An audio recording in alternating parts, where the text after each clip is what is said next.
reacción química, el mismo sustrato, el mismo producto, pero con la adición o con la presencia de una enzima. Entonces, la energía necesaria es menor, esa reacción química se hace casi espontánea, se hace casi que instantánea. Es algo muy rápido. Y esa es una de las funciones de las enzimas. Acelerar la conducción de esa reacción química. Y esas enzimas son muy específicas. Son específicas en qué van a actuar, ¿verdad? Especificidad de sustrato. Si va a ser una glucosa, es sobre la glucosa. Si va a ser sobre la fenilalanina, es fenilalanina y no tirosina y no cisteína. No hay una enzima que pueda actuar sobre todos los aminoácidos. Cada aminoácido que se va a transformar necesita una enzima distinta. Allá nosotros vimos en la reacción química de la fenilalanina tirosina, cuando se transforma la fenilalanina en tirosina. ¿Cómo se llamaba esa enzima? Fenilalanina hidroxilasa. Después va a ocurrir una reacción idéntica con la tirosina para transformarse en L-dopa, pero la enzima ya no es la misma. Por más que va a ser la misma cosa, que es una hidroxilación de la tirosina para transformarla en L-dopa, ya es otra enzima. Entonces ellas son muy específicas en dónde van a actuar. Recuerden que el sustrato en portugués se dice reagente, son los reagentes.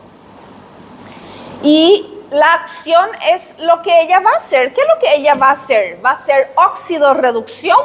¿Verdad? O va a ser transferencia de un grupo funcional. O va a ser la ruptura de un enlace carbono-carbono, carbono-nitrógeno, carbono-azufre, agregando agua o cortando ese enlace sin agregar agua. Eso, por ejemplo, eran las liasas, ¿verdad? ¿Qué hace una liasa? Corta un enlace carbono-carbono sin agregar agua.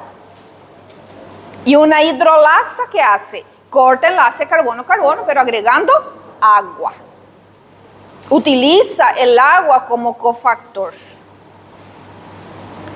Entonces, nosotros acá tenemos 6 grupos de enzimas. Imaginen que todas las enzimas que existen en un organismo vivo tienen que agruparse en esos 6 grupos que ustedes hicieron la investigación. Ahí tienen que entrar. Muchas de esas enzimas necesitan la presencia de cofactores o coenzimas. Hay enzimas que no necesitan nada de eso. Hay algunas isomerasas que no necesitan de ningún tipo de colaborador o ayudante. Pero hay enzimas que necesitan de 1, 2, 3 cofactores, de 1, 2 enzimas o de ambos. Y ahí citamos algunos ejemplos de coenzimas y habíamos dicho que las enzimas hidrosolubles son las especialistas de actuar como coenzimas. Es la forma activa de la vitamina B2. Es así como funciona la vitamina B2 en nuestras células. Eso es lo que hace la vitamina B2 en nuestras células. Colaborar con las oxidorreductasas. ¿Verdad? Podemos citar ahí el ciclo de Krebs. Podemos citar aquí la beta-oxidación, que de repente fueron reacciones que ustedes citaron, de repente vieron en biología el año pasado. El NAT, ¿verdad? También es muy parecido con el FAT, es la vitamina B3, y actúa en las reacciones de oxidorreducción. La coenzima A, molécula necesaria para transportar moléculas pequeñitas como acetilos o acetatos, moléculas de 2 o 4 carbonitos. Y la característica de la coenzima A es que ella se queda unida al producto. Por eso tenemos acetilcoenzima A. Ella se va a quedar unida al acetilo, a la moleculita de 2 carbonos. El acetoacetato son 2 moléculas de acetil-CoA y se va a transformar en cetona. Es una vía de síntesis de los cuerpos cetónicos en nuestra célula, ¿verdad? Nosotros producimos cuerpos cetónicos. El hígado produce cuerpos cetónicos, porque el cuerpo cetónico también es una molécula energética y nuestros músculos saben usar el cuerpo cetónico. ¿Está bien? Nuestras células renales saben usar cuerpos cetónicos. Y la coenzima A es necesaria para la producción de esos cuerpos cetónicos, tanto es así que queda unido a la molécula del cuerpo cetónico. Entonces ahí vimos algunos ejemplos y vimos que los modelos de las enzimas, que hay 2, ¿verdad? El modelo de la llave y cerradura, donde esa enzima es algo estático, rígido, constante, no cambia, donde ella tiene que encajarse perfectamente con su sustrato por sus sitios de activo, ¿verdad?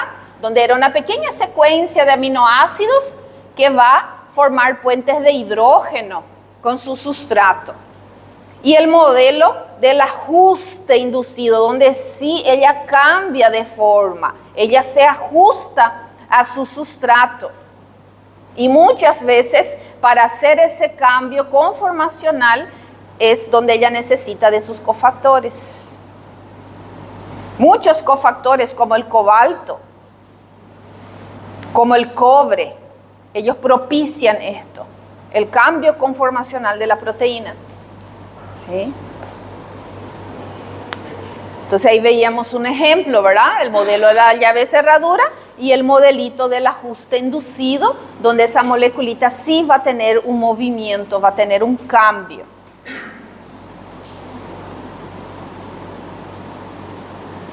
Después hablábamos de los componentes de una reacción química. Hay 5 componentes: sustrato, producto, después la enzima, el sentido de la reacción y los colaboradores. Y cuando yo voy a leer la reacción química, siempre voy a nombrar a la enzima primero.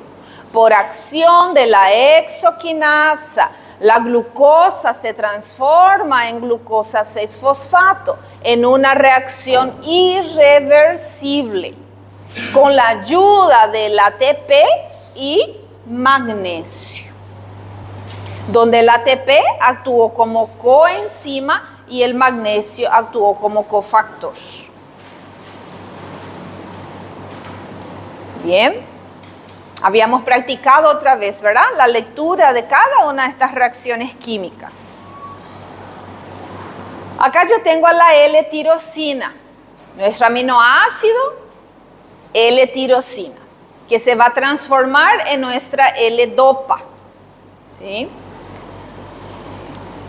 Esta enzima, tirosinasa, ¿en qué grupo ella entra de los 6?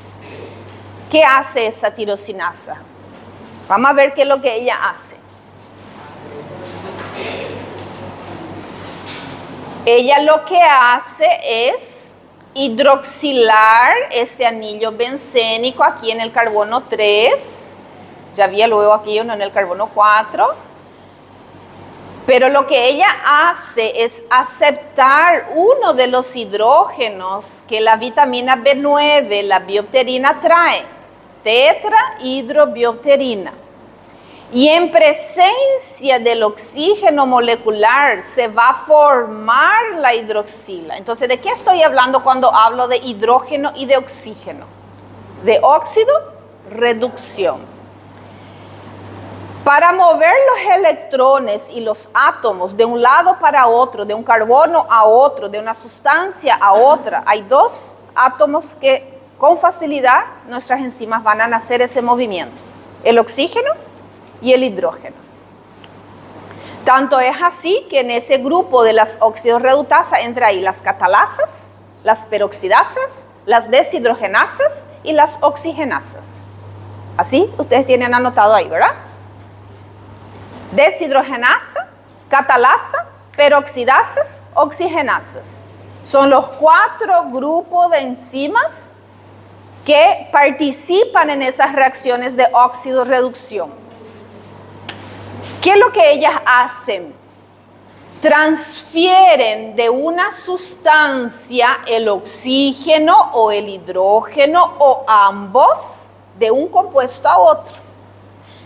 ¿Está bien? Entonces, la L-tirosina está así. L-tirosina no tiene la hidroxila aquí. Y aquí nuestra L-dopa, el producto, ahora tiene esta hidroxila aquí. Ella ganó hidrógeno y ganó oxígeno. Entonces, el que gana algo, ¿se reduce o se oxida? El que gana se reduce. El que pierde se oxida. Sí, ahí está. Sí, lleva nomás. A pesar que Olga está también ahí arriba. Pero igual nomás, después nomás tráeme mi llave. Entonces, la L-tirosina oxidada, ella es la que va a ganar esto, ella es la que se reduce, La tetrahidrobiopterina tenía los hidrógenos y ella es la que va a donar. Entonces ella era la que estaba oxidada y ella es la que va a ceder, ella va a entregar. Entonces el que entrega se oxida. Entonces ella se oxidó y ella se redujo, porque ella fue la que ganó. ¿Sí? Entonces en una reacción de óxido-reducción siempre hay alguien que gana y otro que pierde. ¿Qué cosa? Electrones. Y cuando yo hablo de hidrogeniones son nuestros electrones. Cuando hablamos de oxígeno son nuestros electrones. Y esos son los dos átomos que nuestras células mueven de un lado para otro. En esta segunda reacción química, descarboxilasa. Esta enzima sacó carbono de la L-dopa. Sacó este carbono aquí, en forma de CO2, acá está. Para que ella pueda hacer esa retirada del dióxido de carbono, ella tuvo que haber roto un enlace, ¿verdad? Ella rompió este enlace acá. Ella rompió este enlace carbono-carbono para poder sacar esto y como ven, no utilizó agua. Entonces, ¿cuál es la enzima que rompe enlace carbono-carbono sin agua? Una liasa. Entonces, esta descarboxilasa es una liasa. ¿Sí? Las liasas rompen enlace carbono-carbono sin agregar moléculas de agua. Lo que puede suceder algunas veces es que donde había ese compuesto ahí, donde quedó ese enlace que se hidrolizó, puede generar un enlace doble. Eso puede suceder. ¿Sí?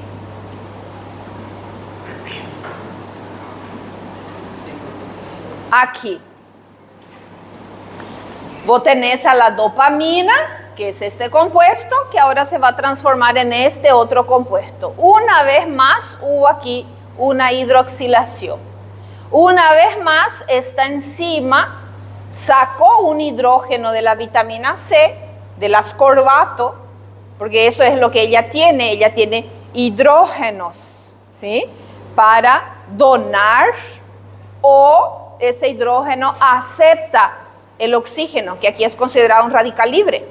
No puede estar suelto así, porque si él está suelto, él puede causar daño. Él es donador de electrones. Es una molécula cargada eléctricamente negativa. Entonces, el hidrógeno de este compuesto, ¿verdad?, va a ser colocado aquí. En presencia del oxígeno se forma la hidroxila. Entonces, una vez más, el ascorbato perdió su hidrógeno. Entonces, si él perdió, ¿qué sucedió con el ascorbato? ¿Se reduce o se oxida? Se oxida. Y la noradrenalina es la que ganó. Entonces, ella es la que se reduce. Entonces, aquí también hay una reacción de óxido-reducción. La transmetilasa, ella hace transferencias de grupos metilos. Y ahí entra el segundo grupo de las enzimas, las transferasas, que pueden transferir grupos metilos, acilos, aldehídos, carbonilos, fosfatos. Cuando la transferencia es el grupo fosfato, esas enzimas reciben el nombre de quinasas. Son las famosas quinasas, que puedes escribir con K, con C o con Q de queso. Las tres formas están correctas. Sinasas o quinasas. En este caso, entonces ella transfiere el grupo metilo y hay que haber un donador de ese grupo metilo que ella va a colocar acá, en este grupo amino. ¿Sí? Aquí vos tenés a la metionina, tu aminoácido metionina, que tiene un azufre y tiene un enlace tioéster con la metionina. Esto está ligado acá con el metilo en la metionina. Se le va a sacar de este azufre este metilo. Y entonces él tiene que estabilizarse con un hidrógeno. Es este hidrógeno, por eso acá aparece 2. Uno de este hidrógeno se va a unir a este azufre para formar el enlace sulfidrilo.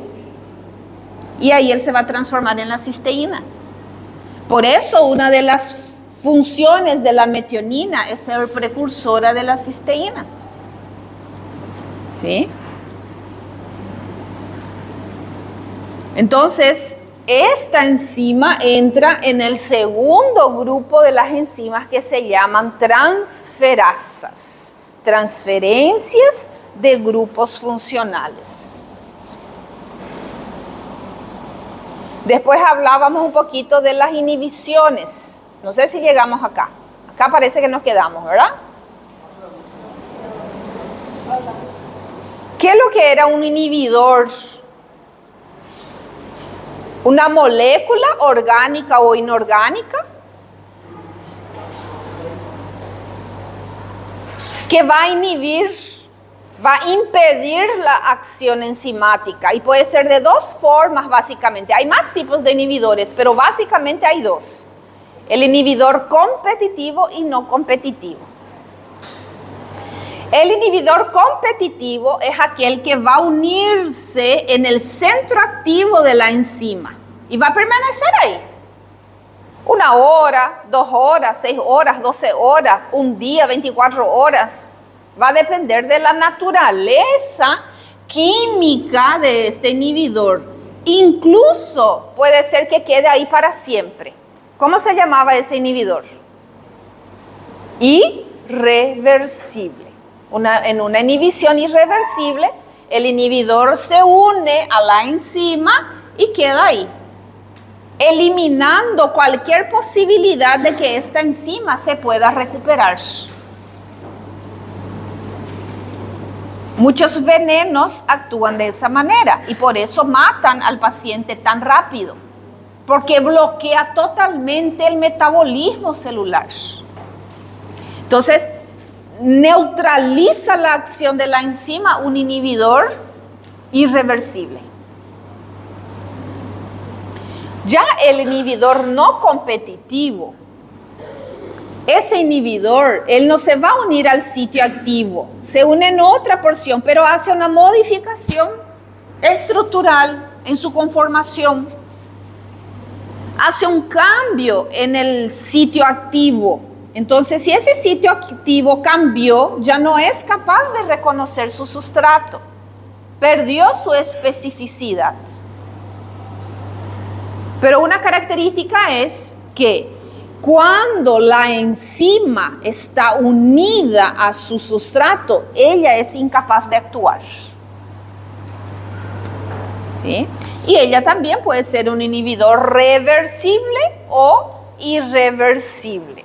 Y ese conocimiento básico de ser un inhibidor, de cómo puede actuar un inhibidor, cómo ese inhibidor se puede unir a esa enzima, es un conocimiento básico para la farmacología, para crear fármacos que puedan frenar una reacción química, frenar algo que nosotros no queremos.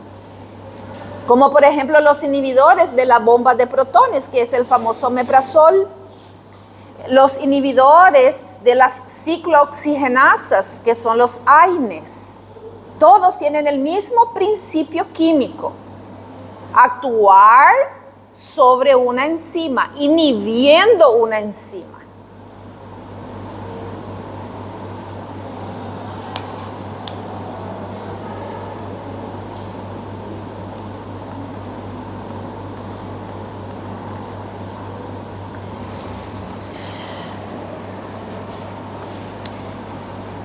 La mayoría de las enzimas reciben ese sufijo asa, pero no todas son así, ¿verdad?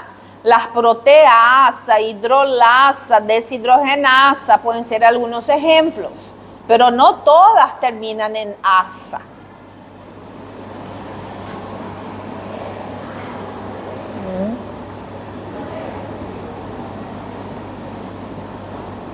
Lo que sí podemos tener en cuenta es que el nombre de la enzima trata de contarte, de decirte sobre qué compuesto ella está actuando, sobre qué sustrato y qué es lo que ella está haciendo.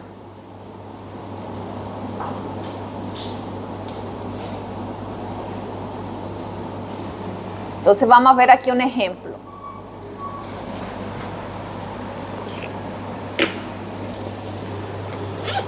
¿Quién copió este ejemplo en su enzima transferasa? ¿Alguien copió ese ejemplo?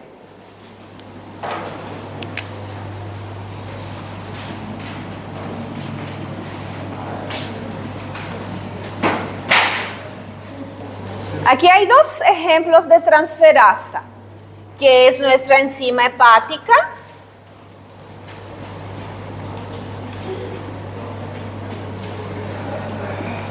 Hay dos principales. Nosotros le decimos hepática porque ellas son muy abundantes en el hígado y cuando queremos saber si el paciente tiene hepatitis, tiene un daño hepático, pedimos estas enzimas. Pero también están en las células renales, están en el músculo esquelético, incluso en el músculo cardíaco. Pero ellas son muy abundantes en el hígado y es la GOT y la GPT. La GOT se llama, lo más sencillo para que ustedes puedan recordar, glutamato oxaloacetato transaminasa. Glutamato oxaloacetato transaminasa.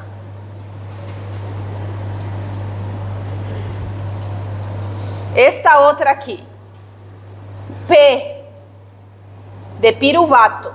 Entonces, glutamato, piruvato, transaminasa.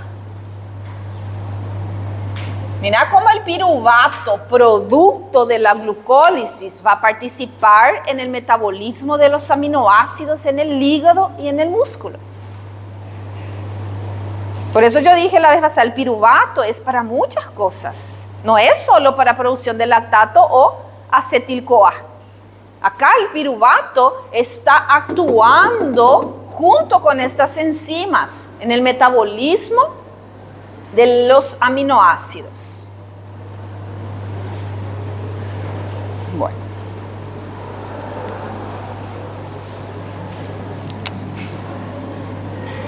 Yo tengo el glutamato.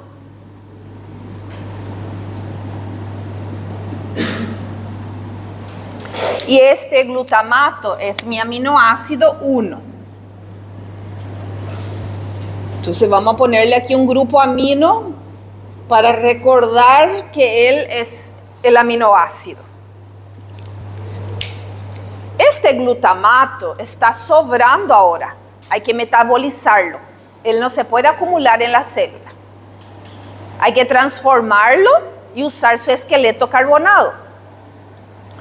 Para poder usar el esqueleto carbonado del glutamato, lo que la célula hace es desaminar, sacar el grupo amino. Y de ahí viene el nombre transaminasa. Tiene que sacar esto. Ese esqueleto carbonado es un componente del ciclo de Krebs. ¿Dónde está ocurriendo eso? En el citoplasma de las células y dentro de la mitocondria. Entonces imagínate que dentro de la mitocondria el glutamato se desamina, pierde su grupo amino y se convierte en alfa-cetoglutarato. Está listo para ingresar al ciclo de Krebs. Terminar con más otras reacciones de oxirreducción, producir NAD y FAT, producir ATP, producir energía para la célula. Entonces esa es una finalidad, ¿sí? Para que el glutamato pierda ese grupo amino, hay que tener un compuesto que lo va a aceptar. Porque ese glutamato libre se va a transformar en amonio. Y el amonio es muy peligroso y tóxico para nuestras células. Entonces hay que haber un compuesto que es un aceptor. Y los aceptores son los alfa-cetoácidos, como el alfa-cetoglutarato, el piruvato y el oxaloacetato. ¿Verdad? Entonces vamos a anotar acá. Alfa. Estas enzimas trabajan con alfa-cetoácidos. Cetoácidos. Podemos mencionar 3. El piruvato.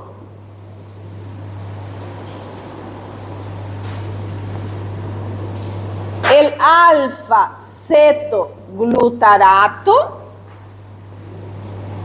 y el oxaloacetato.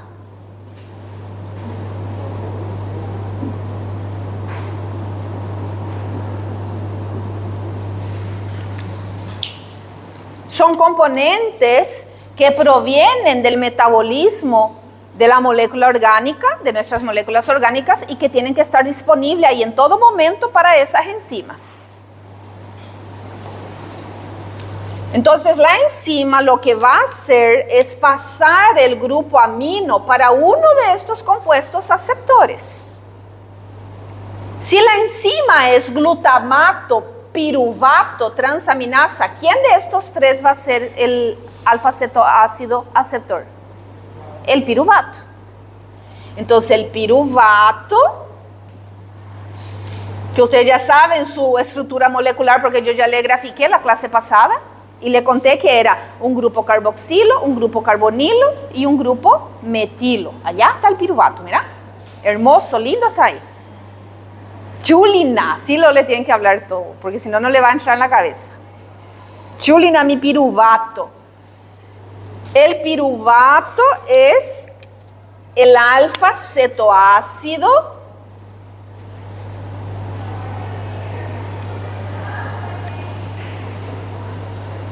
que va a aceptar ese grupo amino por acción de mi enzima que se llama glutamato piruvato transaminasa. Entonces lo que ella va a hacer es una transferencia de grupos funcionales. Todos estos compuestos, ellos tienen algo en común. ¿Cómo se llamaba este grupo funcional? Cetónico o carbonilo. Por eso ellos son llamados los alfa-cetoácidos. Bien. Entonces, ¿qué va a hacer esta enzima, esa transaminasa?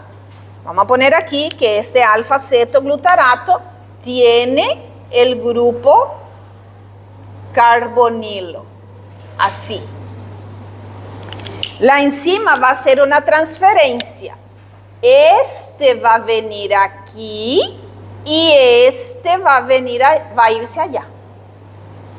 Va a ser un cambio. Transferencia de grupos funcionales. El glutamato, uno de sus grupos funcionales es el grupo amino. Va a sacar del glutamato y va a poner en el piruvato. ¿Dónde? Donde el piruvato tenía su carbonilo. Ese carbonilo va a pasar al glutamato. Los dos se van a transformar. Esa es la función de esta enzima, la transformación química de ellos. El glutamato que perdió el grupo amino y ganó el carbonilo se transforma ahora en alfa-cetoglutarato.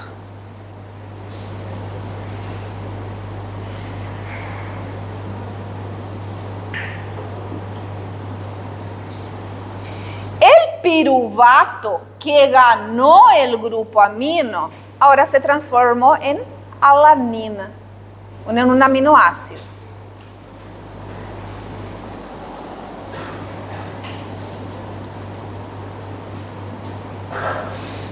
Entonces, ¿qué tengo acá? Acá tengo un aminoácido, que ahora es el aminoácido 2, porque allá yo tenía mi aminoácido 1.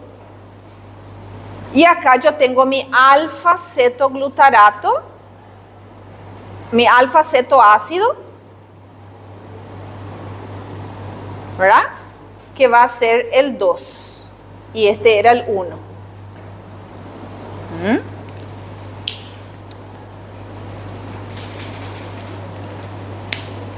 ¿Qué es lo que el hígado quiere? El hígado quiere alanina para fabricar glucosa. Él adora la alanina. Él transforma la alanina en glucosa. El hígado quiere el alfa-cetoglutarato para el ciclo de Krebs. ¿Sí? El alfa-cetoglutarato va a entrar en la reacción número 5 del ciclo de Krebs, donde hay 9 reacciones químicas y va a rendir mucha energía todavía. El hígado es el único que puede hacer gluconeogénesis y estocar grasa, carbohidrato en forma de glucógeno. Él va a ir sacando esa glucosa e ir mandando para el músculo, porque el músculo hace eso y el músculo le manda la alanina al hígado. El hígado lo fabrica, glucosa, y manda para el músculo. Eso se llama ciclo de Cori, donde el hígado está alimentando el músculo con glucosa. Imagínate lo extraordinario que eso es.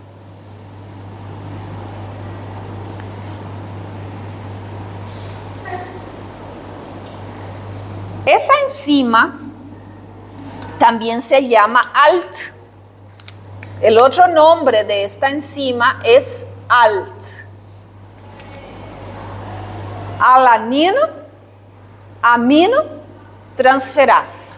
Alanino, transaminasa. Mira, si yo leo de allá para acá, glutamato, piruvato, transaminasa. Y si leo de aquí para allá, puedo decir alanino, transaminasa.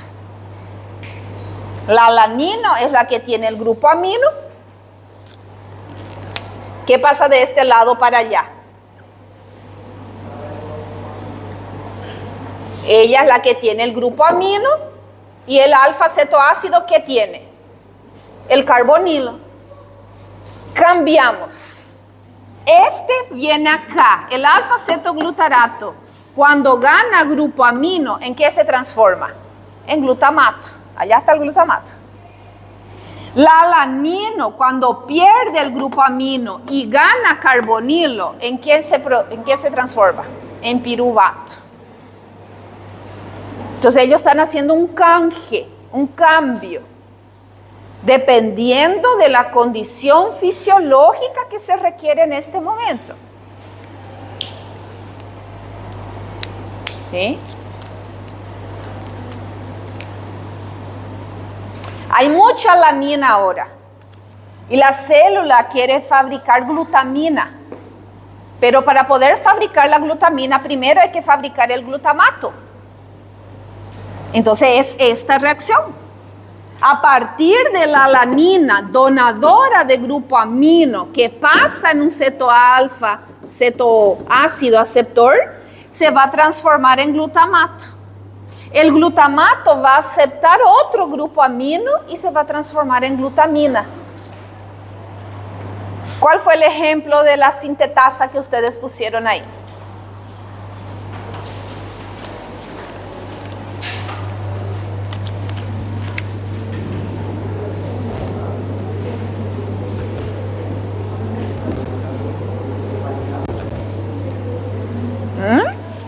¿Cuál fue el ejemplo de la sintetasa? Glutamina, sintetasa pusieron. ¿O no fue esa reacción que ustedes pusieron como ejemplo? La síntesis de la glutamina. ¿Ah? ¿Querés poner más hacia arriba? Podés poner más hacia arriba. Otra cosa. Estas transaminasas, nuestra GOT y nuestra GPT, todas utilizan como cofactor a la vitamina B6 en forma de piridoxal fosfato. ¿Ah? Entonces esta, recuerden siempre, es la vitamina B6. En la síntesis, en la transformación de nuestros aminoácidos necesitamos vitamina B6. Por eso, en una de sus definiciones dice síntesis de proteínas, síntesis de aminoácidos. Y su forma activa se llama piridoxal fosfato o fosfato de piridoxina.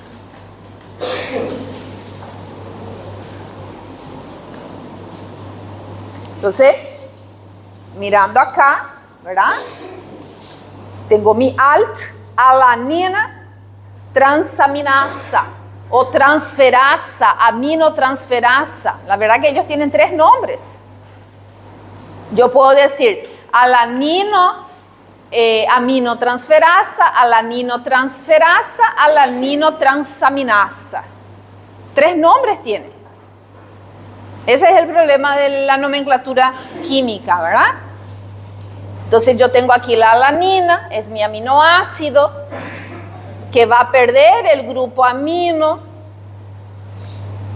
Hay que haber un compuesto aceptor. El compuesto aceptor es el alfa-cetoácido, puede ser alfa-cetoglutarato, piruvato o oxaloacetato. Ellos van a hacer un cambio. Esto va a venir aquí y esto aquí. Acá está. Ahora esto es el piruvato y esto es el glutamato. ¿Sí? Es el inicio de unas reacciones químicas que ocurren en el hígado y en el músculo. Es el inicio de la transformación de nuestros aminoácidos.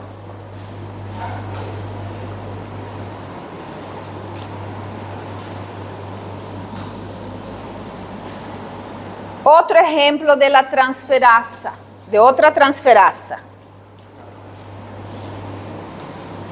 Las quinasas, las creatinquinasas. ¿Alguien puso eso como ejemplo en su transferasa?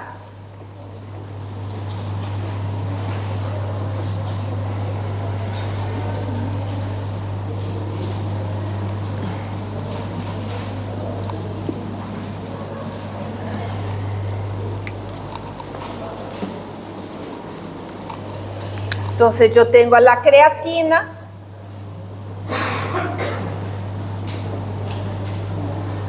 un compuesto básico de los músculos, y en una reacción reversible por acción de las creatinas quinasas,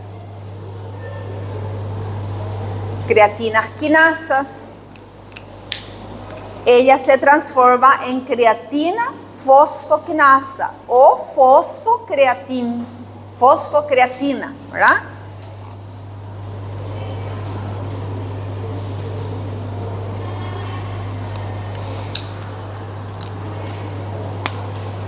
unida a un grupo fosfato.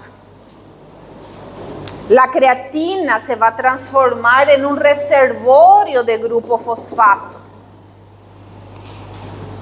Esta enzima va a aprovechar los altos niveles de ATP.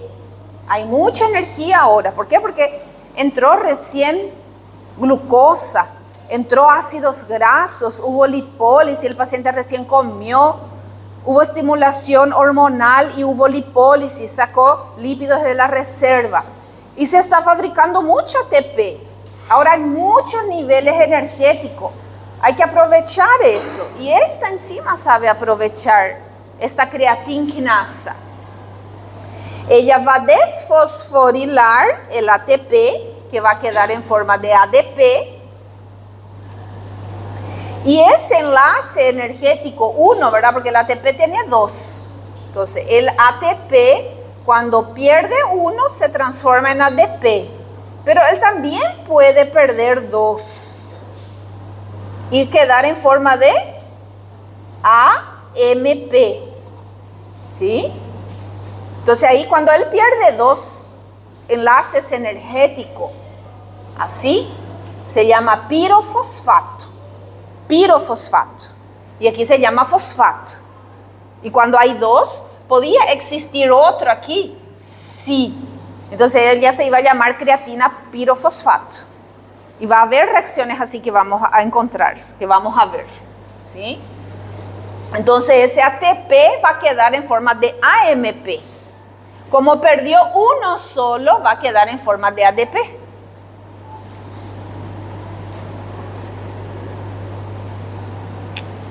Esta fosfocreatina, se llama, fosfocreatina se llama.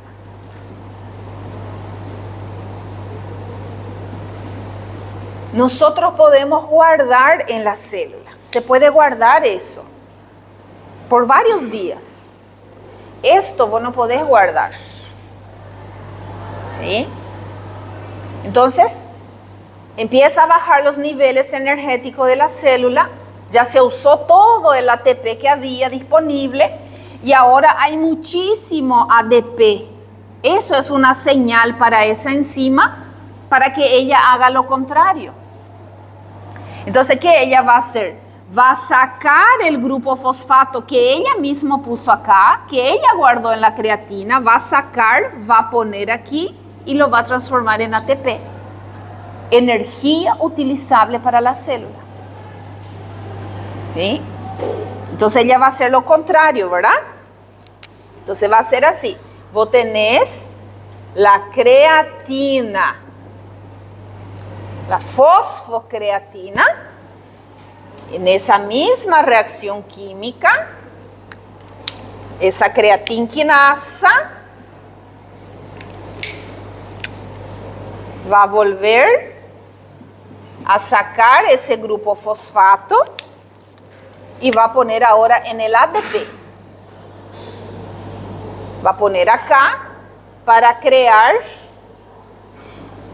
ATP. Energía para la célula, sin necesitar oxígeno, sin necesitar mitocondria. Entonces, esta sería la reacción inversa. Y la misma enzima puede hacer ambas. Esto se llama fosforilación de sustrato. La síntesis de ATP en el citoplasma sin mitocondria o oxígeno molecular se llama fosforilación de sustrato.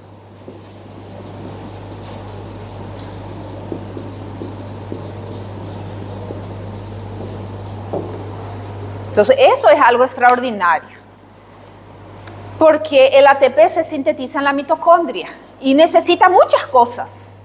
Necesita oxígeno, necesita NAT, necesita FAT, necesita coenzima Q10.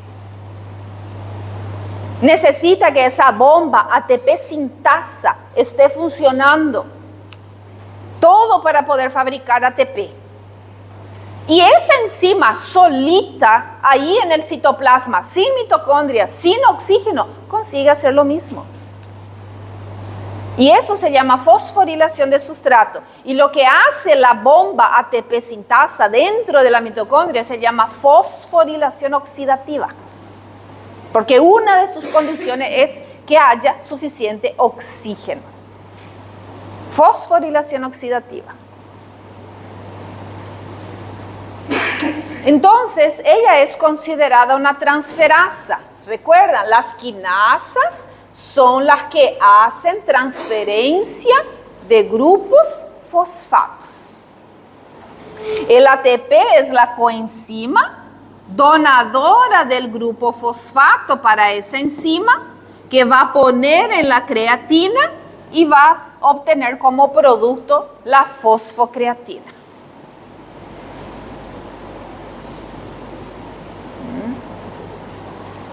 Entonces, por acción de la creatinquinasa, la creatina se transforma en fosfocreatina en una reacción reversible que tiene como coenzima al ATP.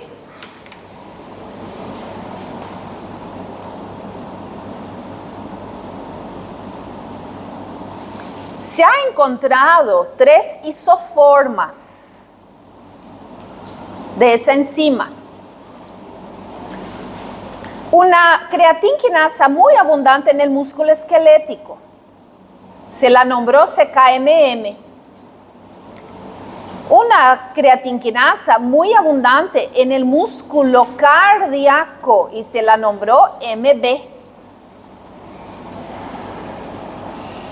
Y la CK más abundante en el cerebro se la nombró BB. Cuando yo mido creatinquinasa en la sangre del paciente, yo estoy midiendo todas. Porque hay una que sale del cerebro, hay una que sale del músculo, hay una que sale del corazón. Porque cuando esos tejidos se inflaman, aumenta la permeabilidad, hay células que se renuevan, hay células que hacen mitosis, hay células que se degradan, hay células que se mueren. Cuando yo estoy haciendo mucho ejercicio físico, yo estoy inflamando mi músculo, ¿verdad? Para estimular la hipertrofia muscular. En ese momento, proteínas de esas células salen y van a parar en la sangre. Y yo en un estudio bioquímico puedo medir eso.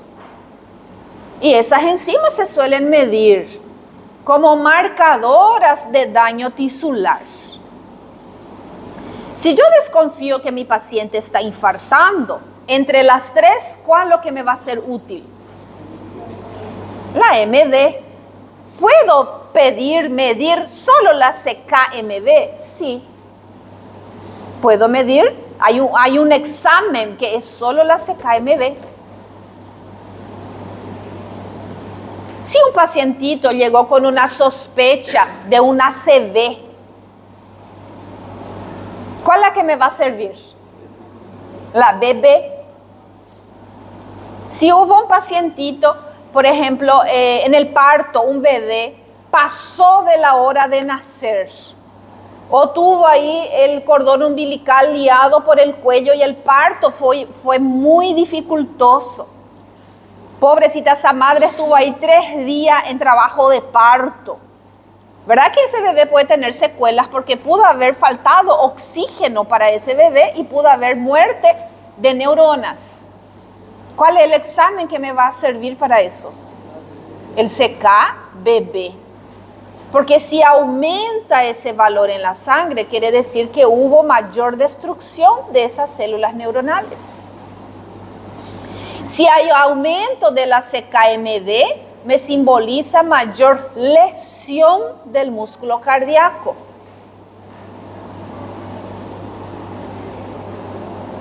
Entonces yo puedo medir estas 3, yo puedo pedir electroforesis de las creatinquinasa, que me va a salir las 3. Puedo pedir la CK, que es la suma de todas ellas. CK es creatinquinasa. Yo no sé quién es la suma de todos, hay un valor de referencia para eso. Y puedo pedir solo la CKMD para comparar con toda esa CK que el paciente está produciendo, está liberando y no puede superar al 6%. Si yo tengo una CKMB superior a 6% de la suma de todas las CK, significa muerte del miocardio, marcadora de infarto agudo del miocardio.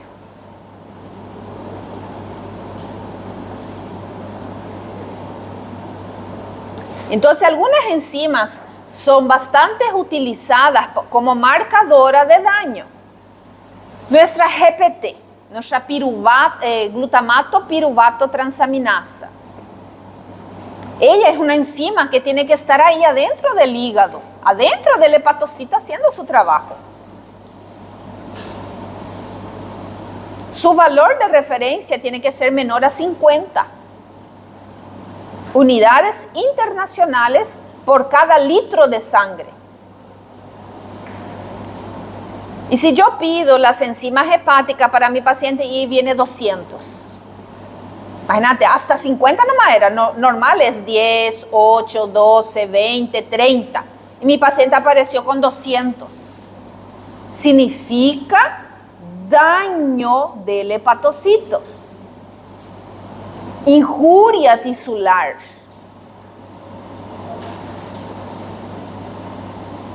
Entonces, ahí va a contar la clínica. Mi paciente se quejó de dolor abdominal, está con hepatomegalia, está ictérico. ¿Qué me cuenta mi paciente? Está con dolor, está con fiebre. ¿Por qué voy a desconfiar de repente de una hepatitis virósica? ¿Verdad? Porque muchas cosas pueden estar afectando ese hígado. Puede ser una hepatitis medicamentosa. Puede ser una hepatitis, ¿cómo se dice? De la tuberculosis bacteriana. Puede causar hepatitis. El Mycobacterium tuberculosis puede causar hepatitis. Entonces yo voy a tener otras pruebas más específicas para saber el ente que le está causando la hepatitis a mi paciente, si tiene fiebre o no, cuántos días de evolución tiene. Hay un parásito que se llama fasciola hepática y ese parásito se ve a simple vista su tamaño y ella se aloja en el hígado y se alimenta de las células hepáticas, prácticamente come el hígado de la persona. Y causa hepatitis. Fasciola hepática. ¿Se recuerdan más o menos de esos gusanos que parecen las sanguijuelas? Más o menos así es la fasciola hepática, de ese tamaño. Y el paciente puede tener eso en el hígado. Horrible es. Es un bicho de ese tamaño más o menos. Y eso hay que hacer una cirugía para sacarlo. Fasciola hepática. Personas que se bañan en el río, ¿verdad? Suelen contaminarse con el agua contaminada del río. Los que viven alrededor del río, por ejemplo en el Amazonas, ¿verdad? En esa parte del Amazonas, prácticamente los que viven ahí alrededor, ellos se bañan en el río. Todo lo que es su trabajo es ahí en el agua, ¿verdad? Con los transportes, con el barquito, ellos están mucho en contacto ahí con el agua. Y eso es un parásito que vive en el agua del río.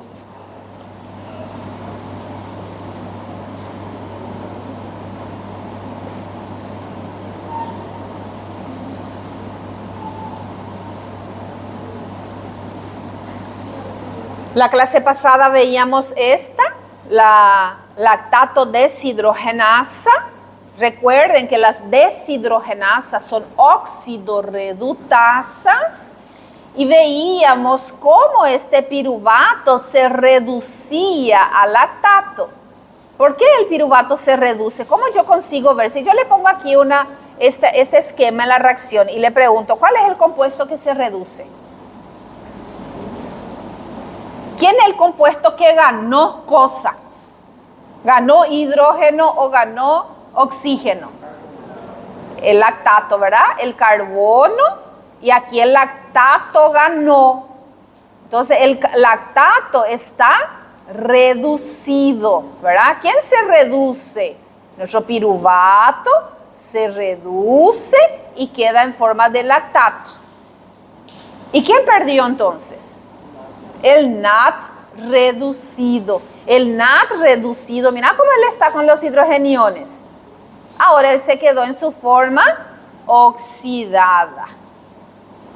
Reacción de óxido-reducción, transferencia de electrones.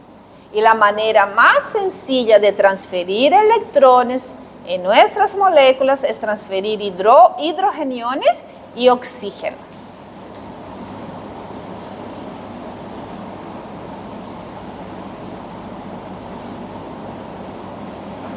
Las hidrolasas. ¿Qué es lo que hacen las hidrolasas? Hidrolizan, rompen enlaces éster, glucosídicos, peptídicos y enlace carbono-nitrógeno que no es peptídico, con la adición de moléculas de agua.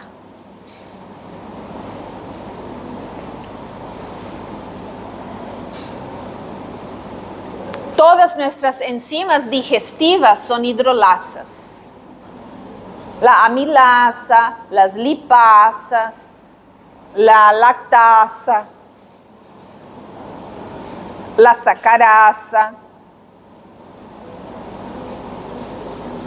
las proteasas, las peptidasas, carboxispeptidasas, todas esas son enzimas digestivas. Todas ellas son hidrolasas. Por eso la importancia de la buena hidratación para una buena digestión. Porque todas esas enzimas digestivas son dependientes de agua. Agua libre.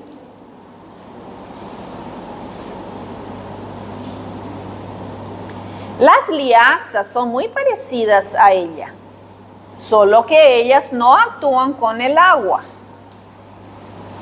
También van a romper enlace carbono-carbono, carbono-oxígeno, carbono-nitrógeno y carbono y azufre, pero sin agregar agua, y a veces pueden romper dobles enlaces, o donde no había un doble enlace puede generar un doble enlace.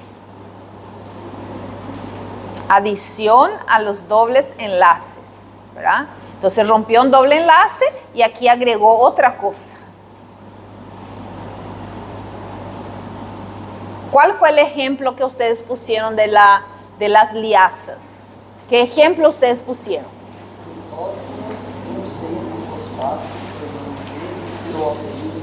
Vamos a hacer esa reacción química entonces.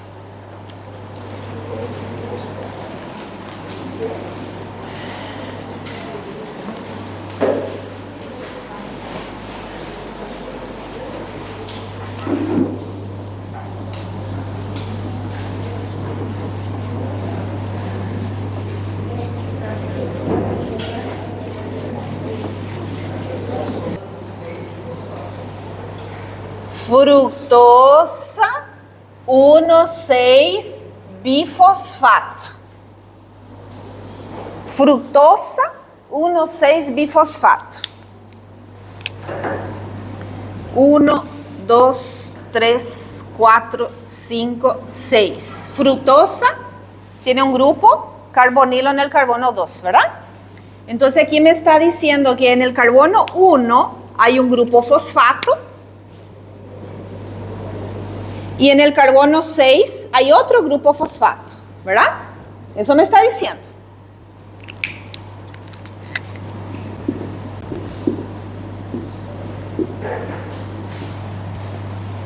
Mi fructosa 1,6-bifosfato en una reacción reversible, ¿cierto? Por acción de la aldolasa.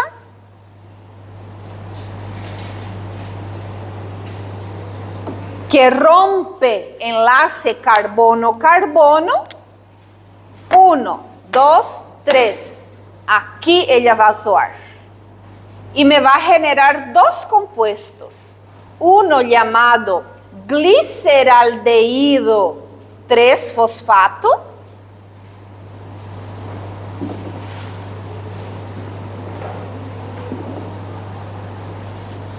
Que va a ser este compuestito acá.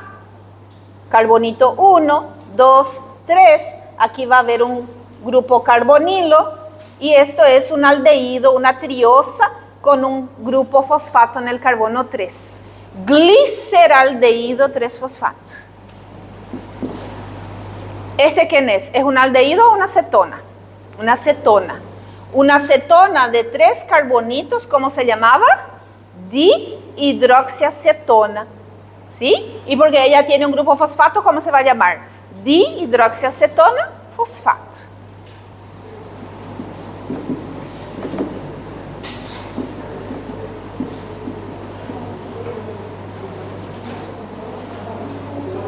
La aldolasa va a ser la liasa, la enzima que va a romper enlace carbono-carbono sin agregar agua. Y va a generar dos triosas.